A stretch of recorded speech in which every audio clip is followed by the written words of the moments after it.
Celles-là, elles sont assez jeunes parce qu'elles sont là depuis quelques semaines, quoi. Donc elles ont repris leur phase mobile, donc là elles cherchent à remonter. 2 fois par semaine, Johan Berthelot vient libérer les anguilles capturées au niveau du barrage du Pont-Avet. Un piégeage destiné à analyser la population de cette espèce incroyable qui vit sur ce fleuve côtier. C'est un poisson migrateur, donc contrairement au saumon qui se reproduit en rivière et qui dévale en mer, l'anguille c'est l'inverse. Donc elle cherche à remonter là pour grossir en fait. Avant de repartir en mer quand elle aura atteint une taille suffisante. Ce suivi au niveau des 2 barrages du Frémur dure depuis 3 décennies et sert de référence au niveau européen.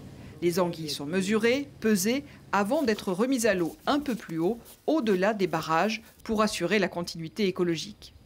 Dans les années 2000, le nombre d'anguilles entrant dans la rivière était au plus bas, mais depuis 2019, les scientifiques assistent à une arrivée record de 80 000 à 100 000 anguilles. Pourtant, ce n'est qu'un trompe-l'œil. On s'attend à ce que la population d'anguilles dans le bassin versant, l'anguille plus grosse, augmente. Or, ce n'est pas tellement le cas pour le moment. Et la raison est probablement liée à la mauvaise qualité de l'eau qui est chargée en pesticides notamment, étant donné l'agriculture intensive qu'il y a sur le bassin versant. Une pollution qui, quand elle ne tue pas les anguilles, limite leur croissance et donc réduit leur fécondité.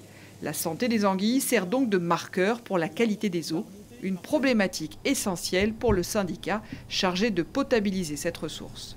Plus une eau a de produits chimiques et plus elle est difficile à traiter et plus ça coûte cher à traiter. Donc on intervient en amont auprès des agriculteurs pour que les méthodes culturales évoluent. Un programme d'1 million d'euros sur 5 ans vient d'être lancé pour inciter les agriculteurs à se passer de pesticides sur ce bassin versant dans une démarche de conciliation, en espérant que les anguilles remises à l'eau pourront bientôt profiter de ces efforts.